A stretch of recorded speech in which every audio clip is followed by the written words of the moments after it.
গল্পের শুরু হয় ভবিষ্যতের একটা সময়ে।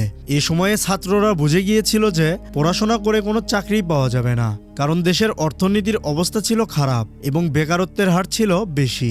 এখন পড়াশোনা করে যখন চাকরিই মিলছে না, তখন ছাত্ররা ভাবে স্কুলে গিয়ে শুধু শুধু সময় আর টাকা নষ্ট করে কী লাভ। তাই সারা দেশের বেশিরভাগ ছাত্ররা স্কুল বয়কট করতে শুরু করে। এই ছাত্ররা পরবর্তীতে অপরাধী হয়ে উঠতে থাকে এবং দেশে ক্রাইম রেট দ্রুত বেড়ে যায়।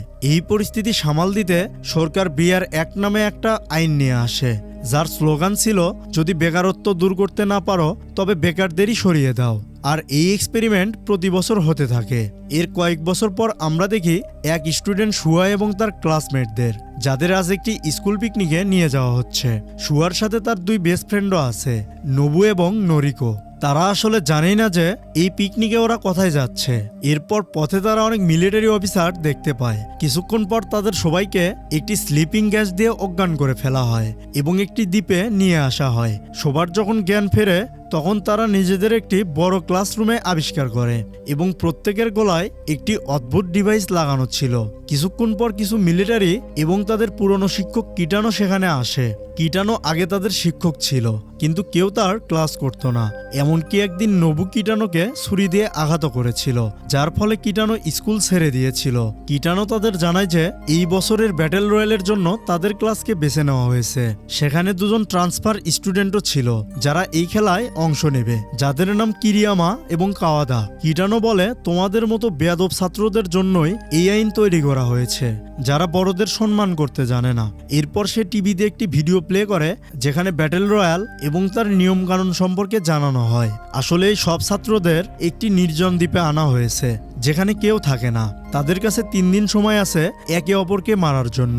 আর যে স্টুডেন্ট শেষ পর্যন্ত বেঁচে থাকবে, সে চিকেন ডিনার পাবে এবং তাকে বাড়ি পাঠিয়ে দেওয়া হবে। দ্বীপে অনেক জায়গা আছে যেখানে তারা লুকাতে পারবে। কিটানো প্রতিদিন লাউড স্পিকারে জানাবে কারা মারা গেছে এবং কোথায় রেড জোন তৈরি হচ্ছে। স্টুডেন্টদের সেই রেড জোন থেকে দ্রুত বের হতে হবে, নয়তো তাদের গলার ডিভাইসটি ফেটে যাবে এবং তাদের মৃত্যু হবে। এই ডিভাইসে মাইক এবং ট্র্যাকার লাগানো আছে, যাতে মিলিটারিরা সবসময় জানতে পারে কে কোথায় আছে এবং বেঁচে আছে কিনা। ডিভাইসগুলো ওয়াটারপ্রুফ এবং কেউ জোর করে খোলার চেষ্টা করলে সে মারা যাবে। ছাত্ররা প্রথমে এগুলো বিশ্বাস করছিল না, তারা এটাকে মজা ভাবছিল। কিন্তু ভিডিও চলার সময় এক মেয়ে কথা বলা শুরু করলে কিটানো একটি ছুরি ছুঁড়ে তার মাথায় মারে এবং মেয়েটি মারা যায়। এটা দেখে স্টুডেন্টরা বুঝতে পারে তারা বড় বিপদে পড়েছে। তখন নবু রেগে গিয়ে কিটানোর উপর অ্যাটাক করতে গেলে কিটানো তার রিমোট দিয়ে নবুর ডিভাইস অ্যাক্টিভেট করে দেয় এবং কিছুক্ষণ পরেই ডিভাইস ফেটে নবুর মৃত্যু হয়। এরপর সেই ভিডিওতে জানানো হয় যে যদি 3 দিন পর একজনের বেশি মানুষ বেঁচে থাকে, তবে সবার ডিভাইস নিজে থেকেই ফেটে যাবে, অর্থাৎ কেবল একজনই এই গেম জিততে পারবে। সবাইকে একটি লেভেল 3 ব্যাগ দেওয়া হবে, যাতে কিছু খাবার, পানির বোতল, কম্পাস, দ্বীপের ম্যাপ এবং একটি র্যান্ডম অস্ত্র থাকবে। এর মানে কেউ পেতে পারে বন্দুক, আবার কেউ পেতে পারে ছুরি বা অন্য কোনো অস্ত্র। এরপর সবাইকে ব্যাগ দিয়ে বেস থেকে বাইরে পাঠিয়ে দেওয়া হয়। এখানে 2 জন ট্রান্সফার স্টুডেন্টকে অনেক শান্ত দেখাচ্ছিল, দেখে মনে হচ্ছিল তারা এই গেমে প্রো। শুয়া নিজের ব্যাগ নিয়ে বাইরে যায় এবং সেখানে সে একটি মেয়েকে দেখতে পায়, যার গলায় তীর বিঁধেছিল। এই তীর 1 নম্বর রোলের ছাত্র মেরেছিল, যে তার ব্যাগে ক্রসবো পেয়েছিল। এরপর নরিকো শুয়ার কাছে চলে আসে এবং দুজনে 1 নম্বর রোলের হাত থেকে বাঁচতে পালাতে শুরু করে। পরে 1 নম্বর রোল অন্য এক স্টুডেন্টের হাতে মারা যায়। এদিকে শুয়ার নরিকো একটি গুহায় গিয়ে লুকায়। তখন তারা নিজেদের ব্যাগ চেক করে দেখে অস্ত্রের জায়গায় শুয়া পেয়েছে একটি ঢাকনা আর নরিকো পেয়েছে একটা বায়োনোকুলার। নরিকো অনেক আহত ছিল এবং তার হাত থেকে রক্ত পড়ছিল। তখন শুয়া নরিকোকে প্রমিস করে যে সে তাকে শেষ পর্যন্ত রক্ষা করবে। অন্যদিকে ট্রান্সফার স্টুডেন্ট কিরিয়ামাকে কিছু স্টুডেন্ট ঘিরে ফেলে। এই স্টুডেন্টদের কাছে বন্দুক ছিল, কিন্তু কিরিয়ামা একজনের থেকে বন্দুক কেড়ে নিয়ে 5 জনকেই গুলি করে মেরে ফেলে। এরপর সে তাদের সব অস্ত্র নিজের কাছে রেখে দেয়। অন্যদিকে ওই রাতে 4 জন স্টুডেন্ট আত্মহত্যা করে, কারণ তারা এই মৃত্যুর খেলা খেলতে চায়নি। এদিকে মিৎসুকো নামের এক সাইকো মেয়ে তার নিজের বন্ধুকেই মেরে ফেলে অস্ত্র নেওয়ার জন্য। মিৎসুকো ক্লাসের সবাইকে ঘৃণা করত এবং বেঁচে থাকার জন্য সে যে কোনো পর্যায়ে যেতে পারত। পরদিন সকালে কিটানো অ্যানাউন্স করে কতজন মারা গেছে এবং রেড জোন কোথায়। শুয়ার নরিকো রেড জোনেই ছিল, তাই তারা সেখান থেকে যেতে শুরু করে। পথে এক ছেলে কুড়াল দিয়ে তাদের উপর হামলা করলে শুয়া তাকে থামানোর চেষ্টা করে এবং ধস্তাধস্তিতে দুজনেই পাহাড় থেকে নিচে পড়ে যায়। নিচে পড়ার সময় ছেলেটির কুড়াল তার নিজের মাথাতেই ঢুকে যায় এবং সে মারা যায়। তখনই একটা ছাত্র পিস্তল নিয়ে সেখানে আসে। সে শুয়াকে মারতেই যাচ্ছিল, কিন্তু কাওয়াদা এসে সেই ছাত্রকে মেরে ফেলে এবং তার পিস্তলটি নিয়ে নেয়। যখন সে দেখে শুয়া আর নরিকো তার কোনো ক্ষতি করবে না, তখন সে তাদের কিছুই করে না। তখনই তারা দুইজন মেয়ের আওয়াজ শুনতে পায়, যাদের ব্যাগে লাউড স্পিকার ছিল। তারা বলছিল যে সবাই যেন তাদের কাছে চলে আসে এবং তারা কারো কোনো ক্ষতি করবে না। কিন্তু কিরিয়ামা সেখানে গিয়ে তাদের দুইজনকে গুলিতে ঝাঁঝরা করে দেয়। কাওয়াদা শুয়া আর নরিকোকে অ্যাডভাইস দেয় যেন তারা এখানে কাউকে বিশ্বাস না করে। অন্যদিকে মিৎসুকো একটি কেবিনে লুকানোর জন্য যায়, যেখানে আগে থেকে একজন মেয়ে ছিল। মিৎসুকো স্কুলে সেই মেয়েটির বয়ফ্রেন্ডকে চুরি করেছিল, তাই মেয়েটি মিৎসুকোকে ঘৃণা করত। এরপর তাদের মধ্যে লড়াই হয়, কিন্তু শেষে মিৎসুকো চালাকি করে তাকে মেরে ফেলে।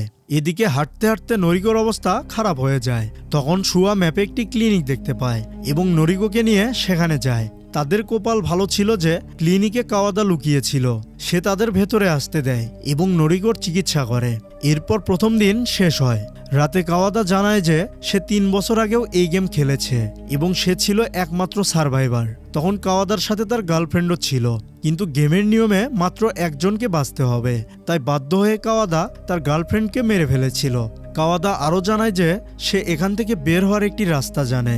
তখনই বাইরে গুলির আওয়াজ পাওয়া যায়। কিরিয়ামা এক স্টুডেন্টের পিছনে পড়েছিল এবং সে তাকে ধরে অনেক গুলি করে মেরে ফেলে। কিরিয়ামা চলে যাওয়ার পর সেই স্টুডেন্টটি উঠে দাঁড়ায়, কারণ সে মরে যাওয়ার নাটক করছিল এবং সে তার ব্যাগে লেভেল 3 ভেস্ট পেয়েছিল। কিন্তু পিছনে কিরিয়ামাকে দেখে সে চমকে যায় এবং কিরিয়ামা তলোয়ার দিয়ে তার গলা কেটে ফেলে। এরপর কিরিয়ামা ক্লিনিকের ভেতর থেকে কিছু আওয়াজ পায়।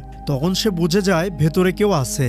তখন সে একটা গ্রেনেড বের করে এবং সেটা কাটা মাথার মুখে ঢুকিয়ে ক্লিনিকের ভেতরে ছুড়ে দেয়। তবে ক্লিনিকে থাকা 3 জন কোনোভাবে বেঁচে যায়। তখন শুয়া কিরিয়ামার নজর এড়াতে সমুদ্রে ঝাঁপ দেয় এবং কিরিয়ামা ভাবে সে মারা গেছে। পরদিন সকালে শুয়া এক লাইট হাউসে নিজেকে আবিষ্কার করে। উৎসুমি নামের এক মেয়ে তাকে বাঁচিয়েছিল। সে বলে সেখানে তারা 5-6 জন মেয়ে গ্রুপ বানিয়ে থাকছিল। উৎসুমি যখন শুয়ার জন্য খাবার আনতে নিচে যায়, তখন বাকি মেয়েরা খাবার বানাচ্ছিল, কিন্তু এক মেয়ের শুয়ার সেখানে থাকা পছন্দ ছিল না, তাই সে খাবারে বিষ মিশিয়ে দেয়। অন্য একটা মেয়ের খুব ক্ষুধা লেগেছিল, তাই সে সেই খাবার খেয়ে ফেলে যেটাতে বিষ মেশানো ছিল এবং এতে সে মারা যায়। এটি থেকে বাকি মেয়েরা একে অপরের উপর সন্দেহ করতে শুরু করে এবং কনফিউশনে সবাই সবাইকে গুলি করে মেরে ফেলে। শুয়া নিচে এসে এটি দেখে খুব কষ্ট পায়, কারণ পুরো খাবার নষ্ট হয়ে গিয়েছিল।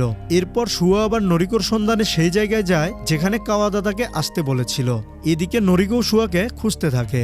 তবে পথে নরিকোর সাথে মিৎসুকোর দেখা হয়। মিৎসুকো নরিকোকে মারতেই যাচ্ছিল, তখনই কিটানো সেখানে চলে আসে। কিটানোকে দেখে মিৎসুকো পালিয়ে যায়। তখন কিটানো নরিকোকে বলে, তোমাকে জীবিত দেখে অনেক ভালো লাগলো। তখনই সেখানে শুয়াও কোনোভাবে চলে আসে। তখন কিটানো নরিকোকে নিজের ছাতা দিয়ে চলে যায়। মিৎসুকো এরপর এক গুদামে যায় এবং সেখানে এক কাপলকে মেরে ফেলে। এরপর সেখানে কিরিয়ামাও আসে এবং তাদের ভয়ানক লড়াই হয়, কিন্তু কিরিয়ামা লেভেল 3 ভেস্ট পরে থাকায় তার কিছুই হয় না এবং সে মিৎসুকোকে মেরে ফেলে। অন্যদিকে আমরা একদল ছেলেকে দেখি, তারা কিছু করার প্ল্যান করছিল। তাদের মধ্যে একজন হ্যাকারও ছিল, আর সে পুরনো জেনারেটর আর ব্যাটারির মাধ্যমে ল্যাপটপ অন করে তাদের গলায় লাগানো ডিভাইস ও মিলিটারি সিস্টেম হ্যাক করার প্ল্যান করছিল। তারা সিস্টেম হ্যাক করে বোমা দিয়ে মিলিটারি বেস উড়িয়ে দিতে চেয়েছিল, কারণ এটা করলে তারা বেঁচে যাবে। আর রাত হতেই তারা পুরো মিলিটারি সিস্টেম হ্যাক করে। সিস্টেম ঠিক করতে মিলিটারিদের আধা ঘন্টা সময় লাগবে। তখন হ্যাকাররা গোলা বারুদ ট্রাকে তুলে নিয়ে মিলিটারি বেসের দিকে যেতে থাকে, কিন্তু তারা সফল হওয়ার আগেই কিরিয়ামা সেখানে হামলা করে। এখানে অনেক গোলাগুলি হয় আর একটা গুলি গোলা বারুদে লাগে। এতে বড় একটা বিস্ফোরণ হয় আর হ্যাকারদের টিমের সবাই মারা যায়। বিস্ফোরণ দেখে শুয়া, কাওয়াদা আর নরিকো সেখানে চলে আসে। এখানে দেখা যায় কিরিয়ামা তখনও বেঁচে ছিল, কিন্তু বিস্ফোরণে সে অন্ধ হয়ে গিয়েছিল। আর এই গেমে তারা 4 জনই শুধু বেঁচে ছিল। তখন কাওয়াদা অবশেষে কিরিয়ামাকে মেরে ফেলে। তৃতীয় দিন সকালে তারা সেই সেফ জোনে পৌঁছায়, যেখান থেকে কাওয়াদার কথা মতো তাদের পালানোর কথা ছিল। কিন্তু কাওয়াদা বলে যে সে মিথ্যা বলেছিল, পালানোর কোনো রাস্তা নেই এবং সে তাদের দুজনকে মারার জন্যই বাঁচিয়ে রেখেছিল। তখন কাওয়াদা তাদের দুজনকে গুলি করে দেয়। কিটানো আর অফিসাররা এসব শুনতে পায়, কিন্তু তাদের সিস্টেম এখনো ঠিক হয়নি। তখন দুজন মিলিটারি দেখতে যায় শুয়া আর নরিকো মরে গেছে কিনা। তবে কিটানো ঘোষণা করে দেয় যে গেম ওভার হয়ে গেছে আর কাওয়াদা উইনার। আর সে মিলিটারিদের বলে, তোমরা এখন এই আইল্যান্ড থেকে যেতে পারো। তখন সব মিলিটারিরা আইল্যান্ড থেকে চলে যায়, শুধু কিটানো সেখানে থেকে যায়। কিছুক্ষণ পর কাওয়াদা কিটানোর কাছে আসে, তখন কিটানো তাকে অভিনন্দন জানায় এবং রিমোট দিয়ে ডিভাইস ডিসেবল করে দেয়। কিন্তু এরপর কিটানো কাওয়াদার উপর হ্যাকিংয়ের অভিযোগ দেয়। তখনই শুয়ার নরিকো সেখানে চলে আসে।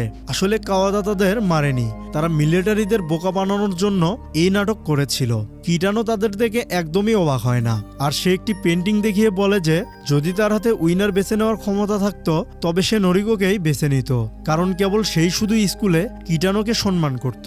আর কিটানোকে শুধু ছাত্ররাই না, তার পরিবারও তাকে ঘৃণা করত। তাই সে আর এই আইল্যান্ড থেকে ফিরে যেতে চায় না। সে নরিকোকে বলে তাকে গুলি করতে, কারণ কিটানোর আর বেঁচে থাকার কোনো ইচ্ছা নেই। নরিকো এতে রাজি হয় না। তখন কিটানো নরিকোকে মারার জন্য গান পয়েন্ট করে, এটা দেখে শুয়া তাকে গুলি করে, এতে কিটানোর মৃত্যু হয়। এরপর তারা তিনজন গোলা থেকে ডিভাইস খুলে ফেলে দেয়। তখনই কিটানোর মোবাইল বেজে ওঠে। কিটানো তখন কলটা ধরে, আর এডি তার মেয়ের ফোন ছিল, আর সে কিটানোকে যা তা বলছিল।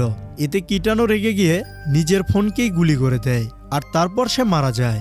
এরপর কাওয়াদা, শুয়ার, নরিকো কিটানোর বোট নিয়ে শহরের দিকে রওনা দেয়। পথে জানা যায় কিরিয়ামার সাথে লড়াইয়ের সময় কাওয়াদা গুলিবিদ্ধ হয়েছিল এবং তার অবস্থা খুব খারাপ ছিল, আর কিছুক্ষণের মধ্যেই তার মৃত্যু হয়।